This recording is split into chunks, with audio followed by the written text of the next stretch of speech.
Hey YouTube, this is Southern Purple One. I want to continue talking about radiation and the possibility of a conflict with Russia. And that really is a possibility with China or any other country that has a nuke that doesn't like us. Don't want to beat a dead horse, but I'm getting a lot of emails and a lot of people are confused on the subject. So if they're confused and they've watched my videos, then I'm not doing a good enough job explaining things. So I'm going to reiterate some things that are very important. This morning, just a few minutes ago, I got an email, and let me read a little bit of it. Good morning, Dave, yada, yada, yada.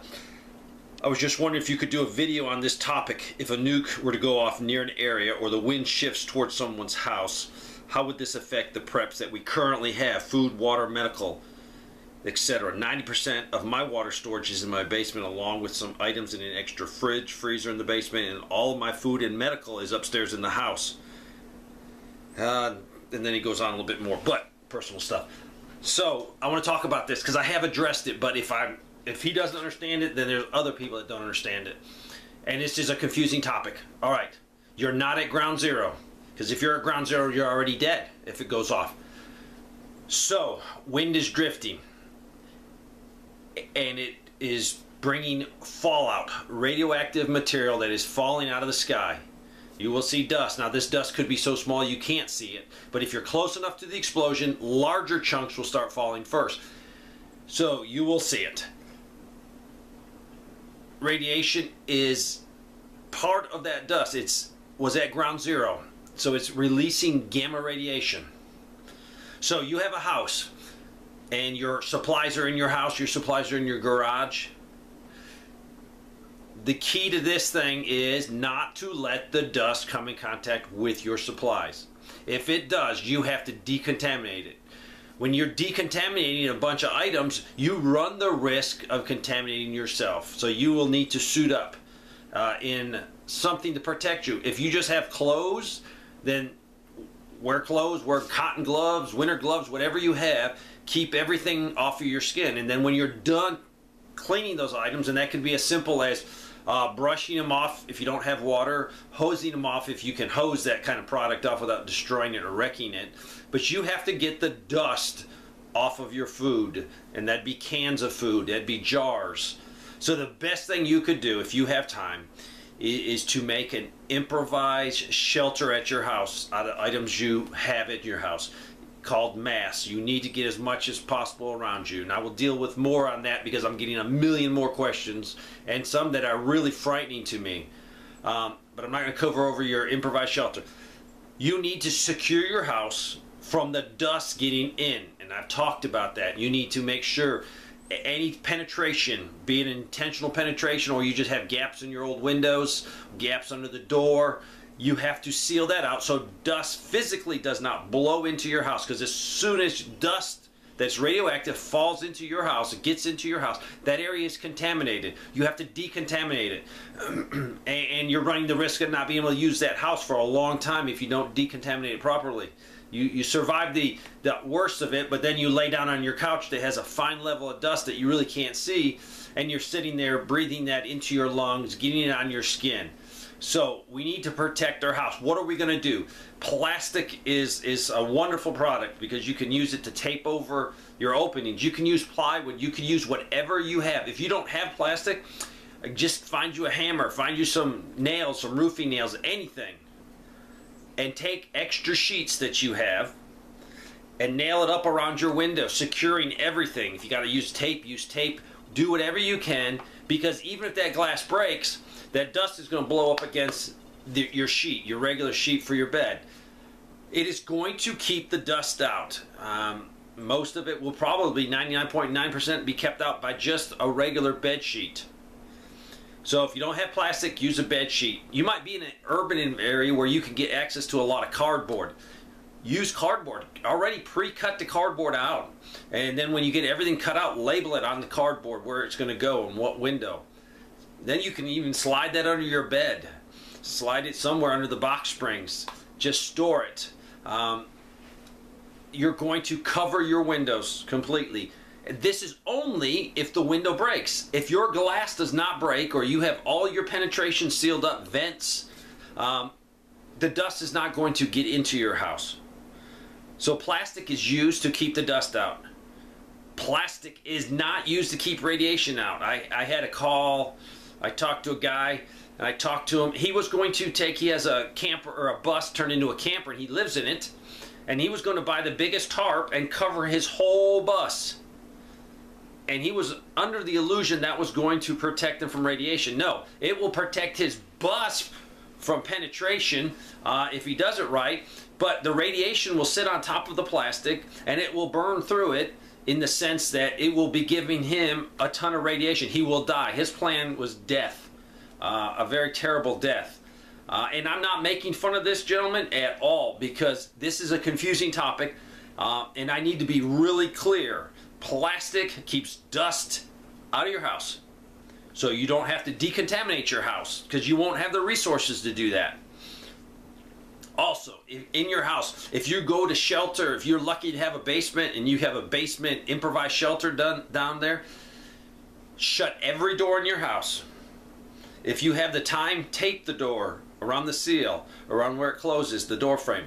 If you don't have time to do that, take a couple bath towels and put them along the bottom of the door, so there's no possibility of any dust blowing in. Because if you have a break in bedroom number 2 and the window breaks, and by some chance your plastic didn't hold and you had dust blowing in all over that bedroom would be highly contaminated. You don't want it to blow through the little crack on the bottom of your door and contaminate the hallway, which then can spread to the rest of the house. Also, the reason this is so important is you build a really nice improvised shelter in your basement, either in a corner of a basement or the center of the basement, wherever you think is the best. And then all of a sudden, the window breaks, all this dust blows in and sits right on top of on your floor, and you're sheltering in the basement. So you're really not helping yourself. Now, if you're going to shelter in place, you're going to put everything on your first floor over top of where you're sheltering in place.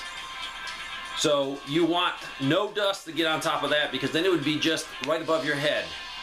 So protect the integrity and make it dust free. That's going to help you a lot. Now let's talk about food. You can have all your canned items in your house, and if they don't touch or get touched by the radioactive dust releasing gamma radiation, they're fine. Your water is fine in a 55-gallon barrel, in a single 16-ounce water can, in a 5-gallon bucket that you have a tight-fitting lid on it. That water is 100% safe to eat. If you have no penetrations of dust into your house, you're fine. Technically, if you had a couple fresh apples on your table, they would be fine. Now, I would guarantee you should wash them, because minute mounts might come in as you're moving in and around your house.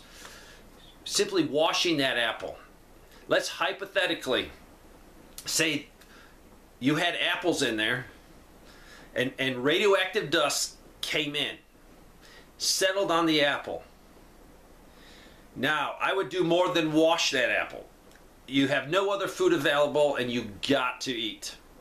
I would take that apple and I would peel the skin off that apple. After I wash it thoroughly, I would peel, get everything off. And in my peeling process, I would probably make sure I get a little bit more of the actual apple part, the meat of the apple, when I'm peeling it. I don't want any dust left on there. Now, that's worst case if you have to eat. You don't have any food left. And that could be the case, and I won't get into different vegetables. You could have a garden outside, and it could be in the conditions where you have no food, and your options are starve to death or eat food in the garden that has gone through and received fallout dust on it. I'll go, that's a whole nother video, because there's things you could salvage in that garden that are better for you to salvage than other things, and I'll go over that. So, your medical supplies are going to be fine. If I were you, everything you have in medical supplies should be like in a Ziploc bag, then inside a tote or inside a cabinet, because that way, worst case, if you had a nice cabinet or you had some dressers with your stuff in it, if you had time, you could actually take some duct tape or some even clear packing tape and seal where the drawer pulls out. Everything you can do to alleviate you having to decontaminate, because if you have a drawer full of medical supplies, and there might be sterile items wrapped up like 4x4s where you have to rip into them. That would still be a pain to clean all those items to make sure they're dust free. But if you took them and put them in a Ziploc bag and then they're sitting in the dresser, it's really easy pulling that out and just cleaning the outside of the Ziploc bag, and then your stuff is still, medical supplies are 100% safe to use. I hope this helps. You are not at ground zero. You receive radioactive dust from a fallout mushroom cloud. Keep it out of your house. Keeping it out of the house does not protect you from the radiation that is shooting out in straight lines. That is called mass, as much stuff around you as you can get. I will cover that in the next video. Because some people I talk to think they can just push a few dressers or couch in their mattress and make a little fort inside their house, and that will help you. But that is not enough in certain cases, and it's hard to tell you what area will receive fallout, what targets will be hit. Will their missile systems be accurate enough, or will they be off by 20 miles, which wouldn't create problems for you, but it might alleviate someone else's problems. So the accuracy of the warheads, where they hit, then you got the whole weather conditions outside. What is the weather doing? What is the wind doing? What's the wind doing at the high levels blowing that radioactive dust out? So many variables. But I will address that, because if I'm getting questions still about the food and water supplies for preppers, that means I'm not doing a good enough job getting information out. So I hope this helps. Thanks for watching.